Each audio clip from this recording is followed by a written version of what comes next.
ये विवाह सुख नहीं विनाश लाएगा। ऐसा युद्ध पहले कभी नहीं हुआ और इस नरसंहार के बीच एक व्यक्ति अकेला खड़ा होगा। मगध में 13 दिनों के शोक की घोषणा की जाए मोहम्मद। इस समय में कोई भी शुभ कार्य नहीं होंगे। आचार्य, राजकीय आदेश के बिना राज परिवार की सहमति के पश्चात ही प्रजा को ऐसे आदेश दिए जा सकते हैं? और आधिकारिक पत्र? वो मैं तैयार करवा लूंगा। परंतु उसमें राजमोहर की आवश्यकता तो होगी। उसकी चिंता मत कीजिए मोहम्मद। परंतु सम्राट की जानकारी के बिना आपात स्थिति में हमें निर्णय लेने की अनुमति है मोहम्मद। मगध के सम्राट की सबसे प्रिय पत्नी की मृत्यु हुई है। सम्राट पहले से शोकग्रस्त है, अतः उन्हें और उद्विग्न न करें। चलिए शीघ्र हमें सम्राट के कक्ष आना होगा राजमोहर लेने के लिए। आइए। आचार्य, मूर्ख, ये राजमोहर अपने कक्ष में क्यों ले आए तुम? किसी को तो लेने गया था मैं। इसे तुम्हारे कक्ष में नहीं होना चाहिए था। यदि किसी को भी ज्ञात होगा कि राजमोहर सम्राट के कक्ष में नहीं है, तो सबको ये लगेगा कि ये कोई षड्यंत्र था। और यदि उस चंड को पता चल गया तो तुम तो मरोगे, साथ में मुझे भी फंसाओगे।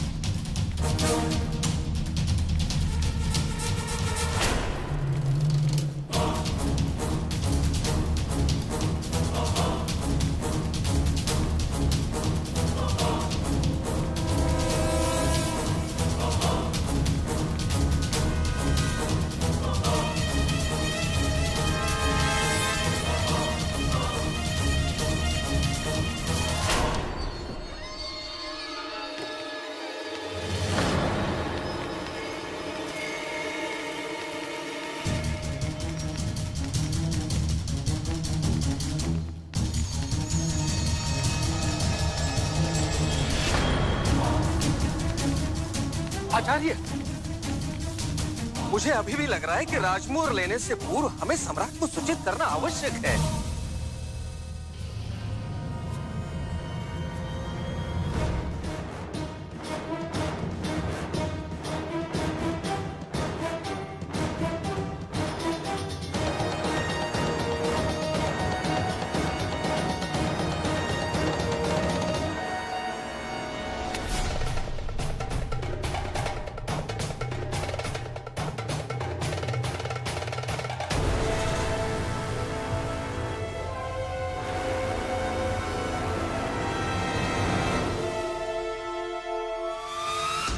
यदि कुछ भी होता है तो उसका उत्तरदायी मैं होऊंगा मोहम्मद। आप चिंता ना कीजिए। आइए।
बज गए अशोक के चापलूस राधा कब से।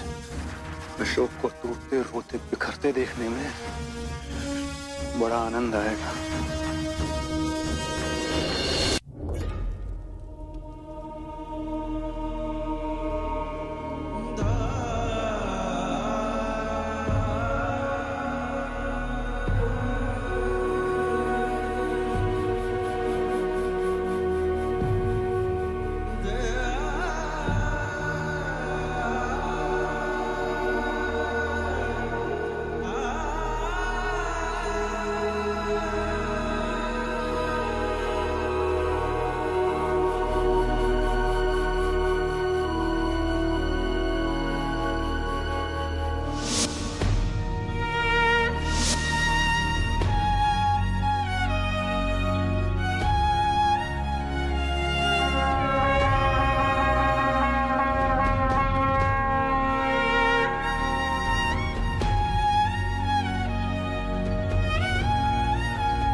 आगे बढ़कर अर्थी को काटा जाए।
इस शांति में प्रलय के पदचाप स्पष्ट सुनाई दे रहे हैं मुझे, पर कदाचित कोई और नहीं सुन पा रहा है। अशोक को सत्य ज्ञात होने की देर है। महायुद्ध होगा, चारों ओर शव ही शव होंगे।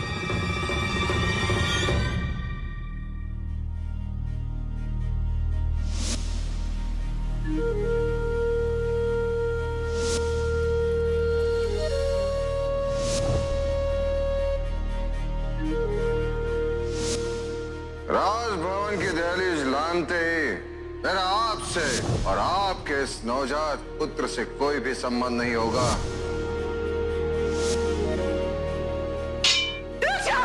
अन्यथा मैं स्वयं को मार दूंगी।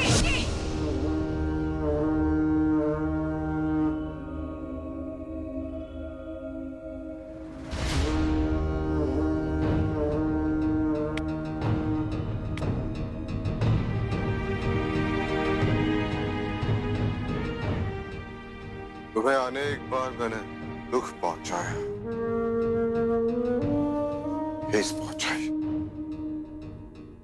सोचता ही रह गया कि एक दिन तुमसे क्षमा मांगूंगा, तो विलंब हो गया धर्मा,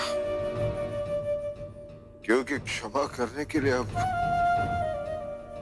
तुम नहीं हो धर्मा, और यही मेरे लिए उपयुक्त दंड है।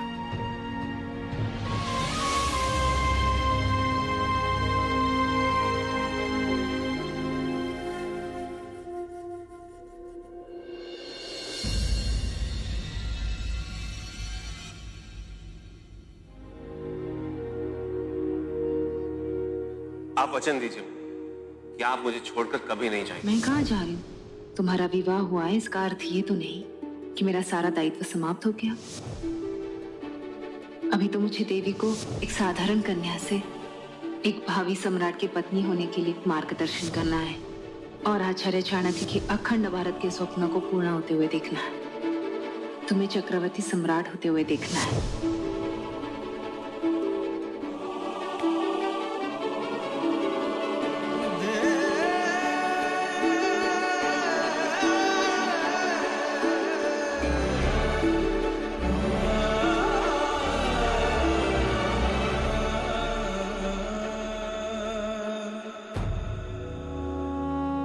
वचन दो मुझे कि अशोक और देवी को सदैव प्रसन्न रखोगे, देवी के साथ रहोगे, अशोक के साथ रहोगे सदैव।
विवाह के पश्चात राजकुमारी कौरव की पहली बार ससुराल से मायके आ रही हैं। उनके स्वागत में कोई कमी नहीं होनी चाहिए।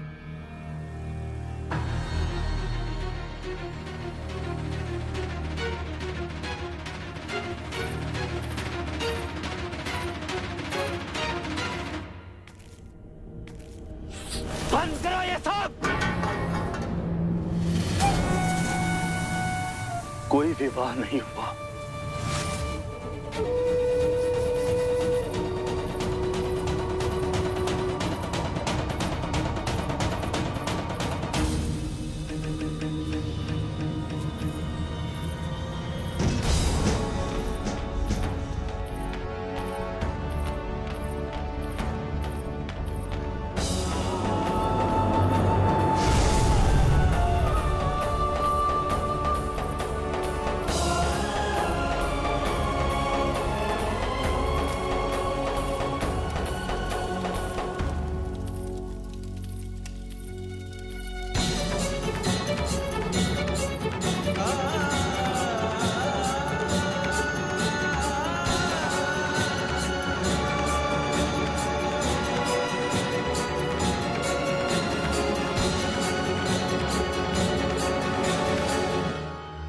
तुम्हारे इतने त्याग और बलिदान के पश्चात भी उसने तुम्हें त्याग दिया।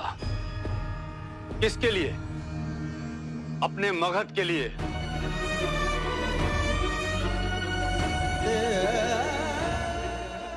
उठो गोरखी, तुम कलिंग की राजकुमारी हो।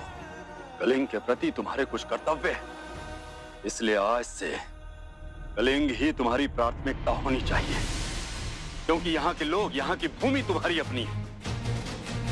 अपने व्यक्तिगत दुखों से बाहर निकलो पुत्री, क्योंकि मैं नहीं, समस्त कलिंग जानता है कि मेरी पुत्री एक वीरांगना है। इसलिए कलिंग का उद्धार ही एकमात्र लक्ष्य होना चाहिए तुम्हारा।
मेरी ये इच्छा है कि शीघ्र